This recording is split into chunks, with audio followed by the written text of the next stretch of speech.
우리 오늘 또 인사 한번 나눠보겠습니다. 반갑습니다. 네.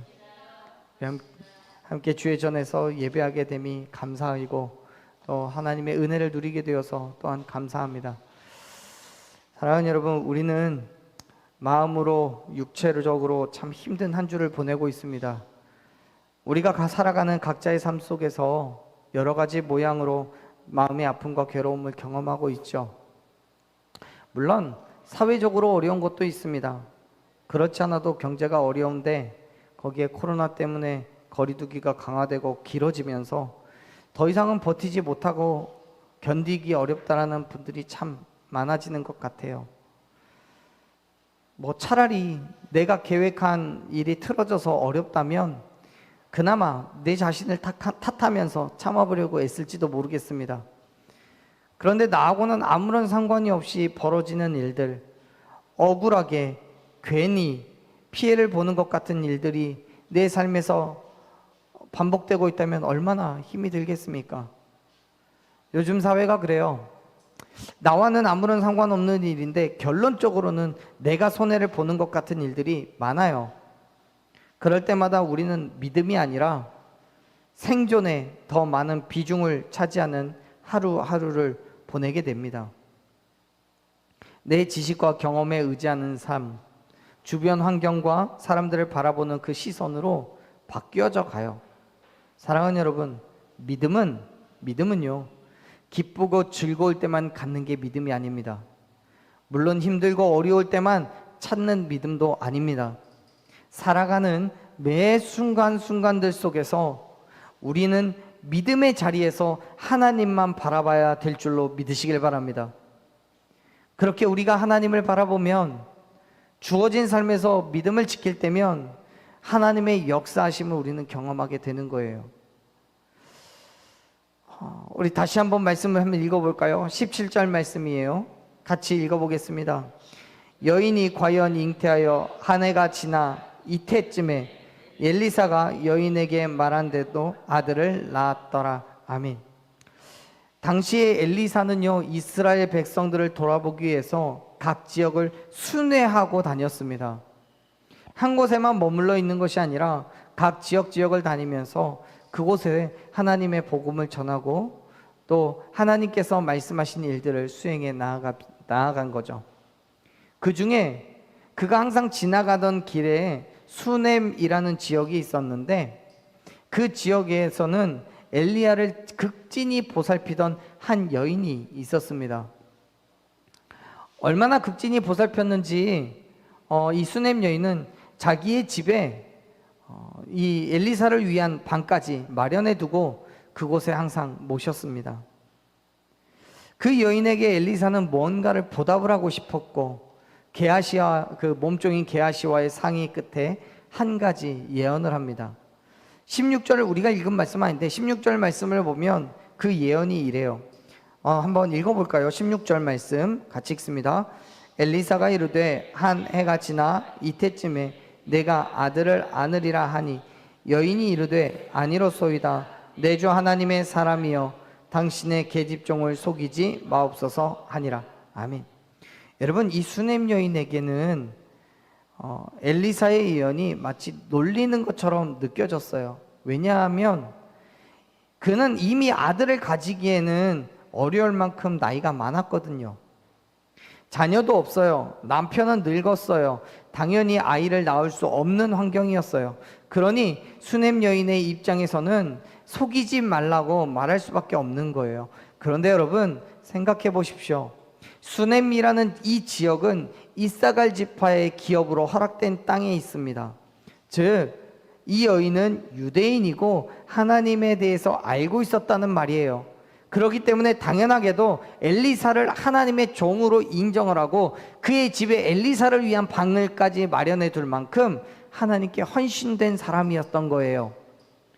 그런데요, 그러한 믿음과는 달리 엘리사의 예언에 이 여인은 거짓말하지 말라고, 속이지 말라고 반응합니다. 무슨 뜻입니까? 정직하게 표현을 하자면 나는 못 믿겠다는 거예요. 지금 내 상황을 알면서도 그렇게 말하냐는 거예요.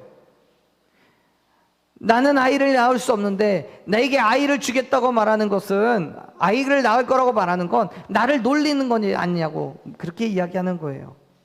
그래요, 여러분.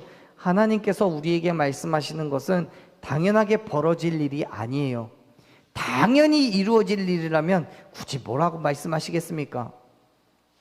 인간의 지식과 경험으로는 이해할 수도 없고 불가능한 그 일들을 하나님께서는 우리에게 말씀하시는 거예요.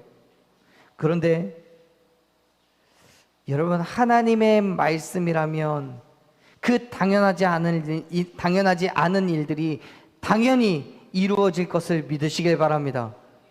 지금 내 눈으로 보이진 않지만 말씀하신 그대로 응답하실 것을 믿으시길 바랍니다. 물론 말씀을 들을 당시에는 결코 믿을 수 없을 거예요. 믿어지지 않아요. 이해되지도 않아요. 인간의 지식과 경험으로 말이 안 된다는 거예요. 그런데 여러분, 17절에 기록된 것처럼 1년이 지나고 나서 수넴 여인은 엘리사가 예언한 그대로 아이를 낳게 돼요. 기적과도 같은 일들이 벌어져요. 비록 당시에 수넴 여인은 엘리사의 예언이 믿어지지 않았지만 엘리사에게 보여준 그 헌신 때문에, 그리고 엘리사의 선포함으로 인해서 그가 아이를 낳게 된 거예요. 사랑하는 여러분, 믿으시길 바랍니다. 우리의 부족한 경험으로는, 연약한 지식으로는 결코 이해할 수도 없고 믿어지지도 않는 일이라 할지라도 기도하는 대로 응답하시는 하나님을 기대하시기를 바랍니다. 믿음으로 바라보는 거예요. 하나님께서 반드시 말씀하신 그대로 응답하실 줄로 믿으시길 바랍니다. 그렇기 때문에 우리의 시선을 하나님께로 고정하고 그가 행하시는 일들을 바라보는 거예요. 이 수넴 여인은요, 엘리사의 예언대로 아이를 낳음으로 인해서 분명히 하나님의 역사하심과 함께 하나님께 대한 확실한 신뢰를 얻게 되었습니다. 이제껏은 믿는다고 했지만 막연한 믿음을 가지고 있었다면 이 엘리사의 예언이 응답되는 것을 경험으로 확실한 믿음, 정말 살아서 역사하시는 하나님을 믿게 된 거예요. 여러분, 우리에게 정말 필요한 것은 믿음입니다. 그런데 그 믿음이 단순하게 믿어 그러고 끝나는 믿음이 아니라 확실한 믿음, 단호한 믿음, 정말 오늘 또 살아서 역사하시는 하나님을 믿는 그 믿음 되기를 간절히 축원합니다. 그 믿음이 있어야 우리가 하나님의 은혜를 누릴 수 있는 거예요. 그렇게 시간이 흘러서 하나님의 축복을 누리고 있다고 믿었던 그때쯤에 수넴 여인의 아들에게 문제가 생겨요. 힘들고 어렵게 낳은 아들이 어느 날 밭에서 추수하고 있던 아버지에게 가더니 머리가 아프다고 하는 거예요. 그래서 아버지는 다시 그의 어머니에게로 보내어서 보살핌을 받게 합니다. 그런데 그 어머니에게 가서 무릎에 앉아 있다가 이 아들은 그만 죽고 말았어요. 사랑하는 여러분, 이 아이는 누가 뭐라고 하더라도 하나님의 축복이었습니다. 기적과도 같은 아이니까요. 하나님의 종인 엘리사를 잘 섬긴 것에 대한 보상이었어요. 그런데 하나님의 축복이라고 생각했던 이 아이가 이유도 알 수 없는 병으로 죽어버렸어요. 이제는 더 이상 이 아이는 축복이 아니라 저주예요. 왜냐하면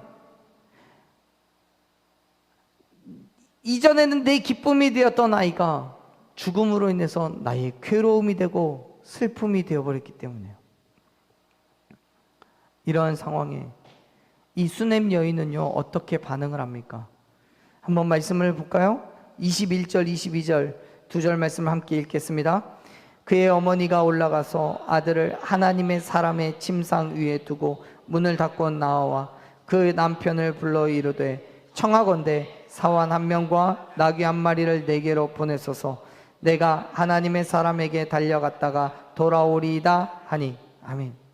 수넴 여인이 아들의 시신을 엘리사를 위해 마련해 놓았던 그 방에 올려놓습니다. 그리고 남편에게 사환 한 명과 나귀 한 마리를 구해서 하나님의 사람에게로 달려갑니다. 여기서 이 하나님의 사람이라는 건 엘리사를 이야기합니다. 사랑하는 여러분, 지금 이 수냄 여인이 기대하고 있는 것, 소망하고 있는 것이 무엇입니까? 아들의 시신을 엘리사를 위한 준비한 방에 올려놓은 것도, 그리고 나귀를 타고 엘리사에게로 달려가는 것도, 지금 이 수냄 여인은 다시 한번 하나님의 역사하심을 기대하고 있는 거예요.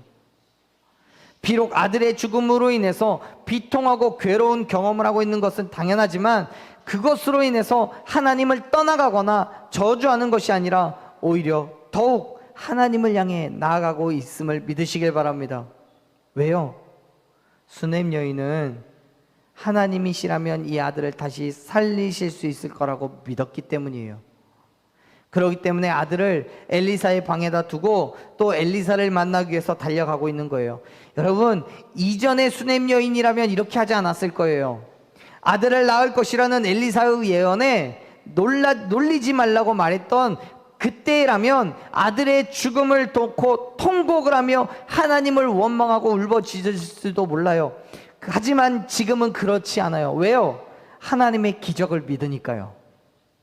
아들을 잉태하면서 하나님을 완전하게 신뢰하게 되었기 때문에요. 세상을 보지 않아요. 그의 환경을 보지 않아요. 여러분, 이 여인은요, 도대체 무엇 때문에 사원과 나귀를 원하느냐고 말하는 남편에게 아들의 죽음을 말하지 않아요. 그리고 그냥 달라고, 그것을 통해서 평안을 빌으러 가겠다라고 요구해요. 이게 이 수냄 여인의 믿음이었던 거예요. 사랑하는 여러분, 지금 우리는 무엇을 바라보고 있습니까? 하나님의 은혜를 경험하고 있다고 생각한 이후에 다가온 우리의 어려움과 괴로움의 순간에 무엇을 바라보고 계십니까? 우리가 바라봐야 될 것은 세상적인 지식과 경험이 아닙니다. 우리가 바라봐야 될 것은 내 주변에 있는 이웃과 사람이 아닙니다. 우리의 시선이 오직 하나님 앞에 있음을 믿으시길 바랍니다. 하나님의 역사하심을 바라보며, 특별히 어려움의 순간에, 고통과 괴로움의 순간에 더욱더 하나님의 일하심을 기대하는 저와 여러분 되기를 간절히 축원합니다. 사실 우리의 믿음이 무너지는 순간은 하나님의 축복을 누리고 있다고 생각할 때 찾아온 어려움과 고난이 있을 때예요. 지금 이 수냄 여인과 같이요. 하나님께 열심히 예배하고 잘 섬기고 있다고 생각했어요. 그래서 하나님께서 우리를 축복하셔서 하는 일마다 잘 되고 건강하고 날마다 축복 누리고 있다고 생각했어요. 그런데 어느 날 하나님의 은혜로 잘 되어가고 있던 사업이 어려움을 겪게 되면 그렇게 생각할 수 있게 돼요. 하나님, 도대체 나한테 왜 이러는 거예요? 이러실 거면 애초에 축복하지 말지, 애초에 잘 되게 하지 말지. 마치 이삭을 제물로 바치기 위해서 모리아산으로 가던 아브라함의 그 심정처럼 하나님을 향해서 원망과 불평을 쏟아놓을 수밖에 없어요. 그러한 생각으로 인해서 우리의 믿음은 점점 더 신뢰를 잃어가고 무너져 가는 거예요. 그런데 여러분, 그럴 때에도 우리가 놓치지 말아야 할 것은 하나님께서는 우리의 고통 가운데서 기쁨을 누리시는 분이 아니라는 거예요. 우리가 아파할 때 함께 아파하시고 우리가 기뻐할 때 함께 기뻐하시는 분이 바로 우리의 하나님 되심을 믿으시길 바랍니다. 끊임없이 우리의 기쁨을 원하시고 그러기 위해서 우리에게 은혜를 부어주시고 우리를 축복하시는 분이 바로 저와 여러분이 믿는 하나님 되심을 여러분 기억하시길 바랍니다. 그럼에도 불구하고 우리에게는 어려움이 찾아와요. 그럴 때 사랑하는 여러분, 여전히 나와 함께 하시는 하나님, 나에게 역사하시고 은혜 베푸시는 하나님께 우리의 시선이 고정되기를 축원합니다. 우리가 살아가는 그 삶에 겪게 되는 어려움이 하나님께서 주신 축복 속에서 주어진 것이라 할지라도요, 하나님을 향한 분명하고도 확신에 찬 믿음이 있다면 하나님은 반드시 저와 여러분에게 역사하셔서 이 어려움 속에서도 기쁨과 소망을 주실 줄로 믿습니다. 이 수냄 여인의 행함을 잘 보세요. 그들이 낳을 수 없었던 아이를 얻게 됨으로 인해서 기쁨과 즐거움 속에서 매일매일 살아가고 있던 중에 아이가 죽었어요. 괴로워요, 고통스러워요, 절망스러워요. 하지만 그때 이 수넴 여인은 하나님을 바라봅니다. 엘리사가 쓰던 방에 아이를 얹어놓고 엘리사를 향해 나아가면서 그의 남편에게 뭐라고 얘기해요?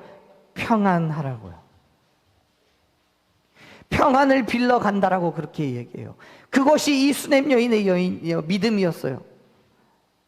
사랑하는 여러분, 믿음으로 바라보십시오. 지금 내 상황이 엉망진창이고 힘들고 괴롭다면 더욱더 믿음으로 하나님 앞에 나아가는 저와 여러분 되기를 간절히 축원합니다. 결국 우리가 무엇이든 잘 되고 기쁘고 행복할 때만 하나님을 향해 믿음을 갖는다는 것은 오히려 믿음이 없다는 걸 말하는 거예요. 어렵고 힘들어도 우리에게는 믿음이 있어야 됩니다. 특별히 하나님께서 주신 축복이라 생각하는 것으로 인해 어려움이 찾아오면 더욱더 그렇습니다. 그 믿음으로 우리는 하나님을 바라봐야 되는 거예요. 그것이 온전한 믿음이에요. 그 믿음이 결국 하나님의 역사하심을 기대할 줄로 믿습니다. 지금 수넴 여인도요, 자기 아들의 죽음을 놓고 힘들고 괴로운 마음이 있어요. 그럼에도 불구하고 하나님께서 행하실 일을 기대하며 엘리사를 찾아가는 거예요. 엘리사는요, 이 여인이 오는 것을 멀리서 보고 게하시를, 몸종인 게하시에게 나아가 맞이하라고 말합니다. 엘리사는 이때까지 수넴 여인이 자기를 찾아오는 그 이유를 몰랐어요. 27절을 보면 하나님께서 그 이유를 가르쳐 주지 않으셨다라고 말하고 있어요. 그런데 엘리사를 만난 이 수넴 여인은 이렇게 말을 합니다. 28절 읽어보겠습니다. 28절, 여인이 이르되 내가 내 주께 아들을 구하더이까 나의 길을 속이지 말라고 내가 말하지 아니하여도이까 하니. 아멘. 성경에서는 이 수넴 여인이 딱 여기까지만 이야기하는데요, 이야기를 듣는 순간 하나님께서 말씀하셔서 어떤 상황이 벌어진 건지 엘리사는 알게 됩니다. 그래서 엘리사는 게하시에게 이렇게 명령하는 거예요. 29절도 읽어볼게요. 29절, 엘리사가 게하시에게 이르되 내 어리를 묶고 내 지팡이를 손에 들고 가라. 사람을 만나거든 인사를 하지 말며 사람이 내게 인사할지라도 대답하지 말고 내 지팡이를 그 아이의 얼굴에 놓으라 하는지라. 아멘. 이 수넴 여인은요, 엘리사에게 원망을 하는 게 아니에요. 불평을 하는 게 아니라 자기의 괴로운 심정을 토로하고 있는 거예요. 너무너무 괴롭고 찢어지는 아픔을 엘리사에게 이야기하며 위로를 얻으려고 하는 거예요. 그리고 엘리사는 그가 하는 말을 듣고 어떤 상황이 벌어졌는지를 깨달았어요. 그래서 몸종인 게하시에게 자기의 지팡이를 주면서 아이에게 가서 그 지팡이를 올려놓으라고 말하는 거예요.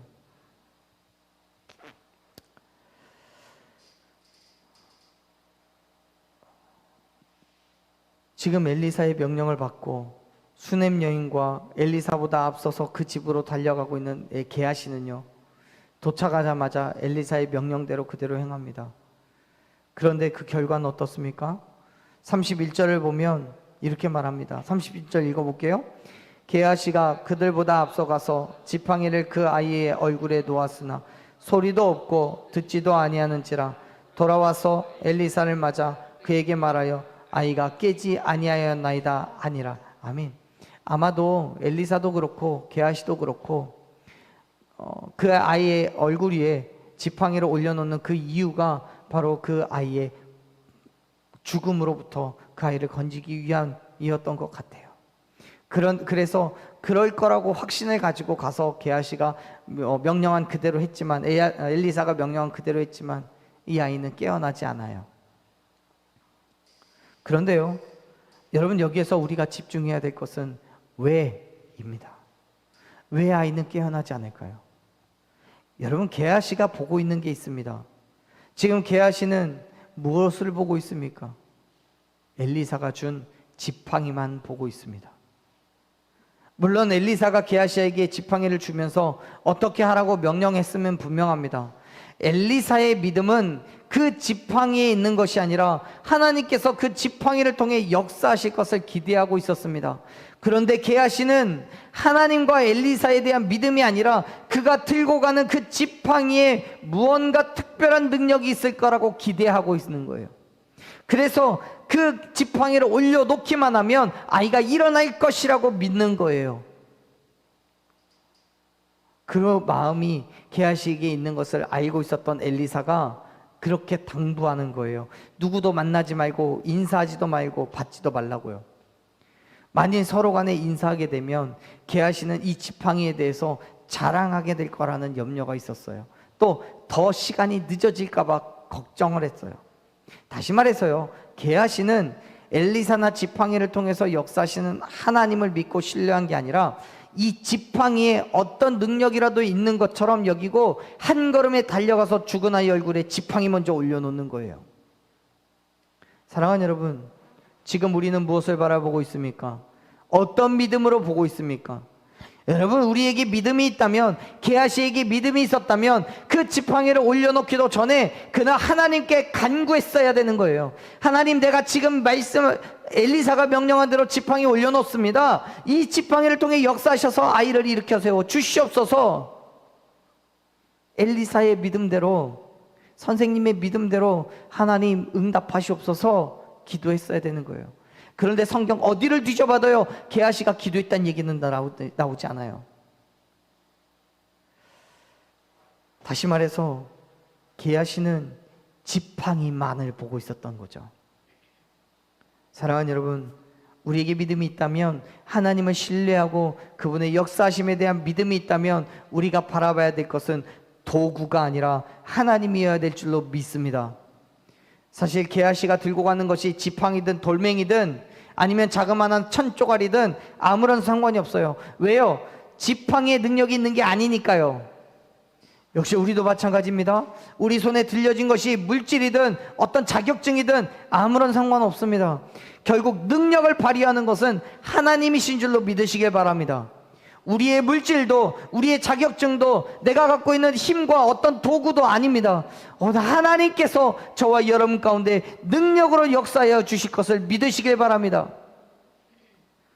그런데 사실 우리는 많은 부분들을 물질에 기대요. 지식에게 기대입니다. 하나님께서 역사해 주시기를 기대하기보다 내가 가진 것이 능력을 발휘하기를 기대합니다. 하지만 그러한 기대는 여지없이 무너지고 말아요. 왜요? 본질적으로 우리가 기대하는 세상의 것들은 능력이 없으니까요. 하나님께서 역사하셔서 사용하시지 않는다면 그 어떤 것도 능력을 발휘하여 영향력을 끼칠 수 없음을 믿으시기 바랍니다.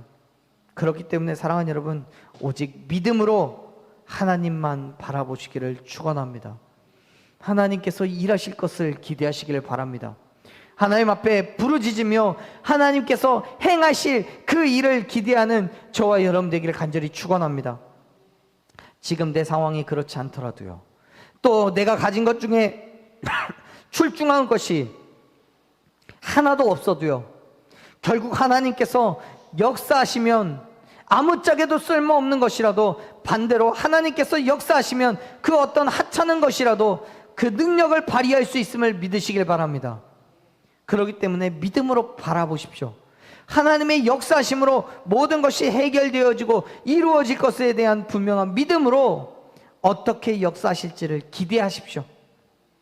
분명히 하나님은 저와 여러분에게 역사하시고 또 크고 놀라운 일들을 이루어 가실 줄로 믿습니다. 엘리사의 명령대로 지팡이를 아이의 얼굴에 올려놓았어도 별다른 반응을 보이지 않자 게하시는 엘리사에게 아이가 깨지 않는다고 말해요. 그런데요, 그러한 게하시의 말을 듣고 엘리사는 어떻게 반응합니까? 32절 말씀 읽어보겠습니다. 32절 시작. 엘리사가 집에 들어가 보니 아이가 죽었는데 자기 침상에 눕혔는지라. 33절 들어가서는 문을 닫으니 두 사람뿐이라. 엘리사가 여호와께 기도하고. 34절 아위 위에 올라 엎드려 자기 입을 그의 입에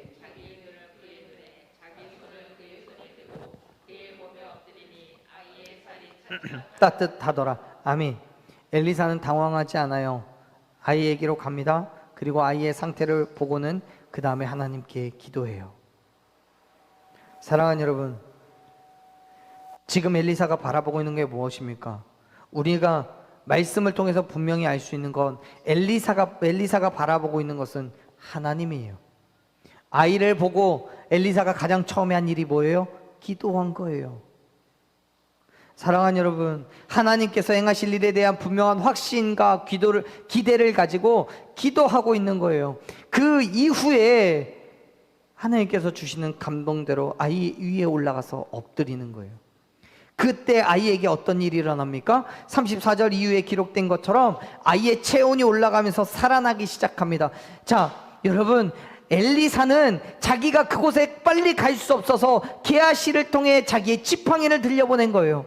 그 지팡이가 지금 엘리사가 하고 있는 그 행동을 하기를 원한 거예요. 그런데 그 이전에 앞서서 해야 할 게 뭐였어요? 기도였던 거예요.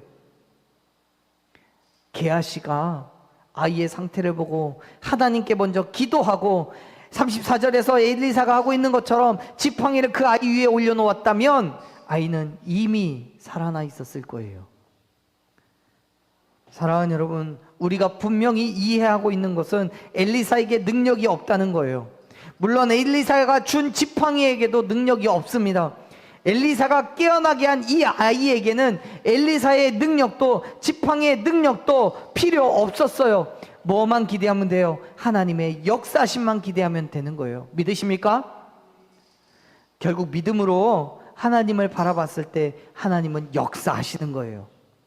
그 역사하심으로 죽은 아이의 생명을 다시 얻게 되었음을 믿으시길 바랍니다.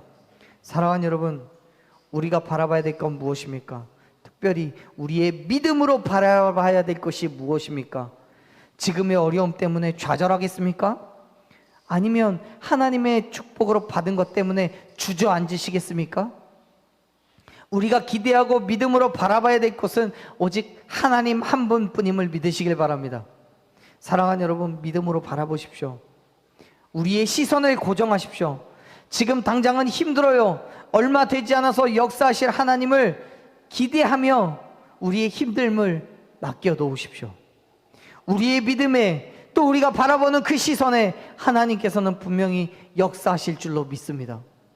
사랑하는 여러분, 우리의 모든 어려움과 괴로움과 고통의 거리들, 나는 할 수 없지만 나를 통해서, 또 내가 갖고 있는 것들 통해서, 내 주변을 통해서 역사하실 하나님을 기대하십시오. 그리고 그 기대함으로 하나님께 나아가십시오. 오직 우리의 시선을 하나님께만 고정하고 믿음으로 한 걸음 한 걸음 걸어 나아가는 저와 여러분 되기를 간절히 축원합니다. 아멘. 우리 이 시간 함께 그런 믿음으로 찬양하며 나아갔으면 좋겠습니다. 사랑하는 여러분, 하나님은요, 그 어떤 상황 가운데서도 우리를 바라보시고 우리에게 귀를 기울이고 계심을 믿으시길 바랍니다. 문제는 우리가 주님을 바라보느냐 그렇지 않느냐예요. 우리가 하나님을 보느냐 그렇지 않느냐예요. 어쩌면 우리가 하나님을 바라볼 수 없는 상황일지도 모르겠습니다. 어쩌면 우리가 하나님을 바라볼수록 세상은 더욱더 우리를 힘들게 할지도 모르겠습니다. 그럼에도 불구하고 넘어지지 말고 실패하지 말고 끊임없이 하나님을 향한 굳건한 믿음으로 오직 하나님만 바라보기를 소망합니다. 긍휼하신 하나님께서 저와 여러분의 삶에 하나하나 세밀하게 역사하실 줄로 믿으시길 바랍니다. 저와 여러분을 통해서 이 땅에 행하실 놀라운 일들을 보게 하실 줄로 믿습니다.